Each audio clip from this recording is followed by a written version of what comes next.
पढेर असल बानी बसालौँ हेपा सोच हटाउँ पढेर असल बानी बसालौँ हेपा सोच हटाउँ समानता र सजगताको बाटो समृद्धिको बनाऊ समानता र सजगताको बाटो समृद्धिको बनाऊ होइन सोच ठुलो योगदान बालबालिकाले नै बदल्न सक्छ समाजको मैदान बालबालिकाले नै बदल्न सक्छ समाजको मैदान। धन्यवाद। कार्यक्रम सञ्चालक यस कार्यक्रमको सभाध्यक्ष महोदय प्रमुख अतिथि विशेष अन्य अतिथि लगायत आफ्नो हातमा न्यायको तराजु लिएर बस्नुभएका निष्पक्ष निर्णायक मण्डलज्यूहरू र शिक्षक शिक्षिका गुरुवर्ग लगायत मेरा प्रतिस्पर्धा विद्या साथीहरू र श्री विवेकशील सदनको तर्फबाट र स्वयं व्यक्तिगत तर्फबाट स्वीकार नहोस् हृदयदेखि न्यानो अभिवादन। आज मिति 2082 साल 2 महिना 30 गतेका दिन मैले तपाईँहरूको बिचमा आफ्नो मनमा लागेका धारणाहरू प्रष्ट गर्न पाउँदा आफूले आफैलाई भाग्यमानी र आगे काम गरेको छु।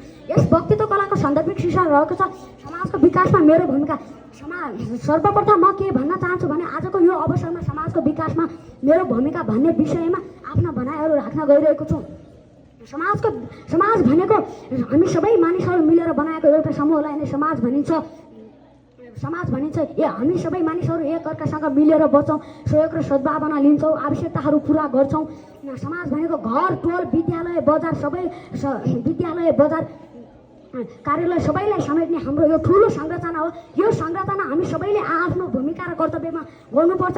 सभाध्यक्ष महोदय, आजका हामी विद्यार्थी हौँ, भोलिका भविष्यका कर्णधार पनि हौँ। आज हाम्रो सानो प्रयासले भोलि समाजमा ठुलो परिवर्तन ल्याउन सक्छ। त्यसैले हाम्रो भूमिका यस्ता कुरामा